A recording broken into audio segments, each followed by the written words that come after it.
మా ముఖ్యమంత్రి రేవంత్ రెడ్డి గారి ఆశీస్సులతో యావత్ కేబినెట్ డిప్యూటీ సీఎం గారు భట్టి గారితో పాటు యావత్ కేబినెట్ తో పాటు మా పిసిసి అధ్యక్షుడు మహేష్ కుమార్ గౌడ్ గారు నేతృత్వంలో మేమందరం కూడా ఇవాళ ప్రజాస్వామికవాదులం, సామాజిక న్యాయం కోసం పోరాడిన వాళ్ళం. తెలంగాణ ఉద్యమకారులకు మాకు కాంగ్రెస్ పార్టీ అవకాశం ఇచ్చింది.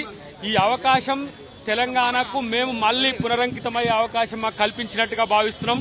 ఈ రోజు మార్చి 10 మిలియన్ మార్చ్ జరిగిన రోజు మొట్టమొదటి తిరుగుబాటు బావుట, అప్పటి ప్రభుత్వం మీద తిరుగుబాటు బావుట వేసిన రోజు.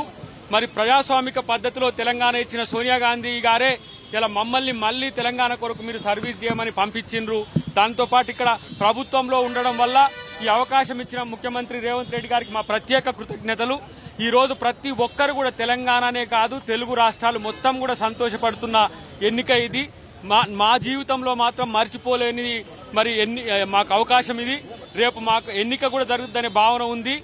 ఈ తెలంగాణలో సామాజిక న్యాయ పునాదులకు కాంగ్రెస్ పార్టీ ఎంత చిత్తశుద్దితో ఉందో ఇంతకంటే ఎక్కువ తార్కాణం అక్కర్లేదు.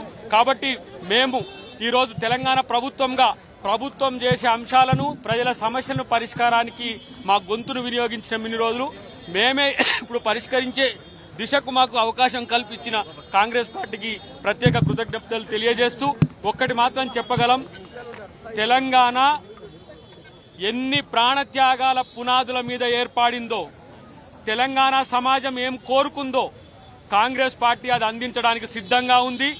ఈ రోజు రాహుల్ గాంధీ గారి నేతృత్వంలో జాతీయ స్థాయిలో ఏ విధంగా కాంగ్రెస్ పార్టీ రేపు భవిష్యత్తులో అధికారంలో రాబోతుందో, ఇక్కడున్న అధికారాన్ని కూడా ప్రజల కోసం మరొకసారి వినియోగించడానికి రేవంత్ రెడ్డి గారు చాలా కృషి చేస్తున్న వైనాన్ని గమనిస్తూనే మాకి అవకాశం కల్పించి ఈ రోజు మమ్మల్ని గౌరవించినందుకు, సుదీర్ఘకాల పోరాటం తర్వాత మాకు ఈ అవకాశం ఇచ్చినందుకు ప్రత్యేకించి నేనుగా అద్దంకి దయాకర్ గా ఉద్యమకారునిగా మీకు అందరికీ తెలుసు, రాజకీయ నాయకునిగా గత 10 సంవత్సరాల నుంచి మీకు తెలుసు.